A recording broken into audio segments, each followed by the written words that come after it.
Nos últimos anos, denúncias e mais denúncias que existiriam vendas de sentenças em Mato Grosso.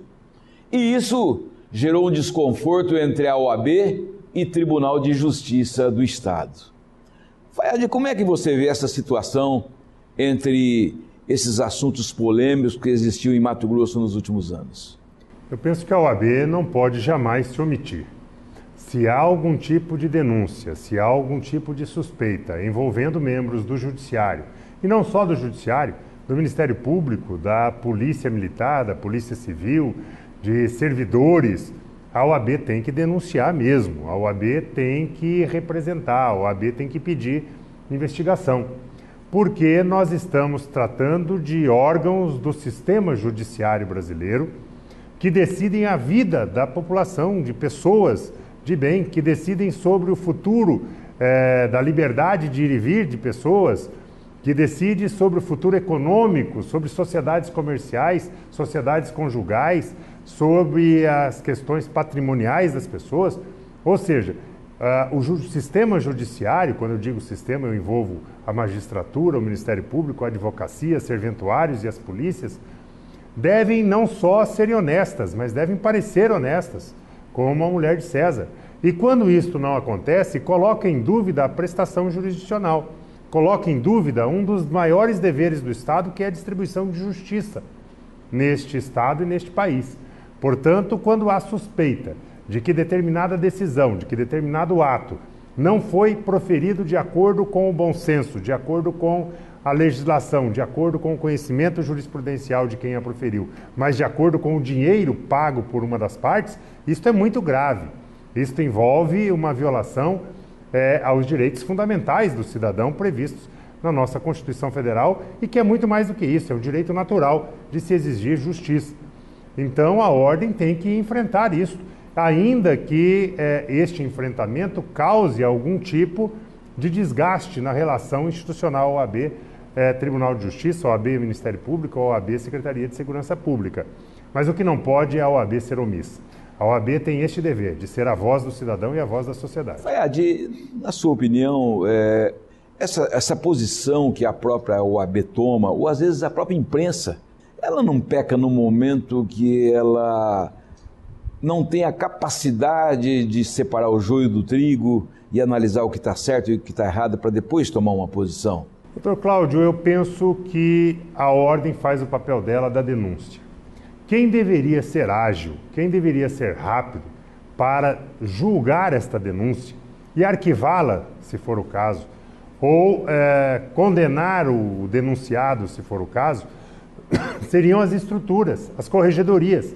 A Corregedoria do Ministério Público, a Corregedoria do Judiciário, a Corregedoria das Polícias, para dar uma resposta rápida à sociedade e à própria Ordem dos Advogados. Olha, aquela denúncia que foi feita contra o juiz A ou a juíza B, contra o promotor A, a promotora B, ela foi apurada, devidamente investigada, julgada e foi arquivada por absoluta falta de provas, por absoluta inocência de quem foi acusado, e está aqui a resposta, que a OAB vai manifestar-se da mesma forma que manifestou-se ao representar, para dizer à população, olha, aquela representação, ela gerou este resultado, a inocência, a absolvição. Portanto, a representação era infundada. Ou, ao contrário, a representação gerou esta punição. Então, significa que a representação tinha fundamentos. Agora, o que não pode é demorar anos para se dar uma solução a uma representação grave como essas.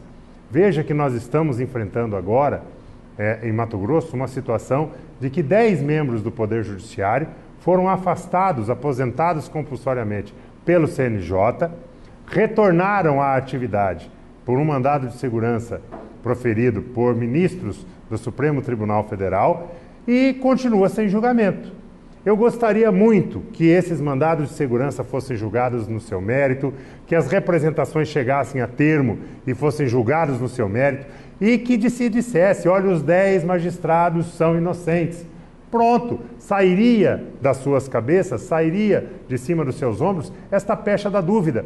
Ou que se dissesse, dos 10, X são culpados, X são inocentes. Ou todos são culpados, mas pelo menos que dessem uma solução. O que nós não podemos é ficar com esta áurea, com esta nuvem da dúvida pairando sobre magistrados. O cidadão vai ser julgado por alguém e fala, vou ser julgado por aquele juiz, aquele desembargador, aquele promotor que tem processo tramitando contra ele na corregedoria, no CNJ, no CNMP, gerando esta insegurança à sociedade. Então, o interessante é que estas soluções fossem as mais rápidas possíveis para que a sociedade e a própria Ordem dos Advogados do Brasil tivessem uma solução para espancar qualquer dúvida que possa pairar sobre determinada autoridade. Quando o senhor coloca autoridade. dessa forma, o senhor está tecendo uma crítica à própria estrutura do judiciário? Sim, da morosidade. Porque a morosidade do judiciário não afeta só o cidadão e a cidadã que buscam a solução dos seus processos, mas afetam, inclusive, as questões interna corporis. A reclamação que existe no Estado, e a gente observa dentro das comarcas do interior, onde a gente frequenta muito, um determinado medo, uma sensação de medo nas decisões da criação de um outro órgão julgador de recursos dentro do Tribunal de Justiça. Como é que o senhor vê isso?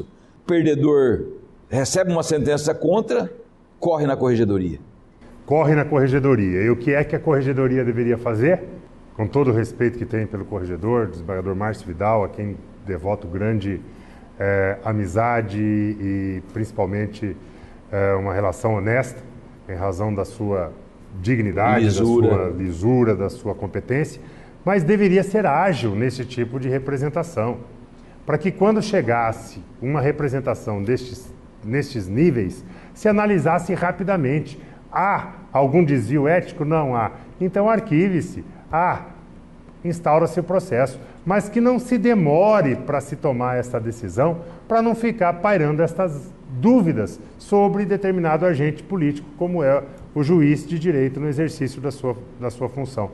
Não pode transformar a corregedoria num órgão recursal. Não pode, assim como é o Tribunal de Ética da OAB, transformá-lo num local, num muro de lamentações. Eu perdi minha causa porque o advogado se vendeu para o outro lado. Isso é muito comum de ser ouvido. Aí leva, porque não teve o advogado sucesso na demanda, a causa para o Tribunal de Ética dizendo que o advogado faltou com a ética profissional. Deveria a OAB também ser ágil para dar uma solução rápida. Eu quero discutir com você essas situações. No passado, lá nos idos de 82, 83, no início lá da comarca de Sinop, por exemplo, o que se existia?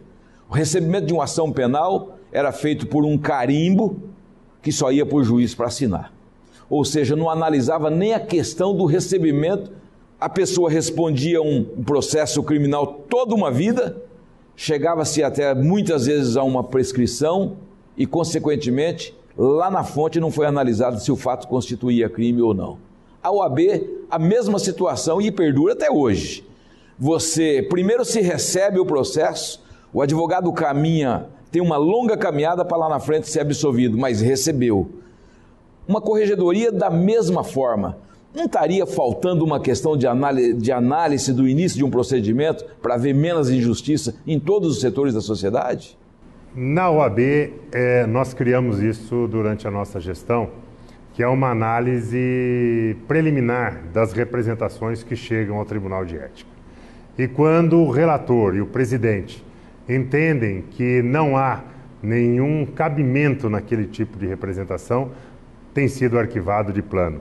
Só tem sido instaurado processos éticos quando há um mínimo de condições daquele processo ser acatado, um mínimo de profundidade na denúncia ou de práticas de desvios éticos por parte do profissional, quando há no mínimo indícios. Quando não há, e nós temos inúmeros casos de ausência de indícios de prática ética, de violação ética por parte do advogado, que eram transformados em processos.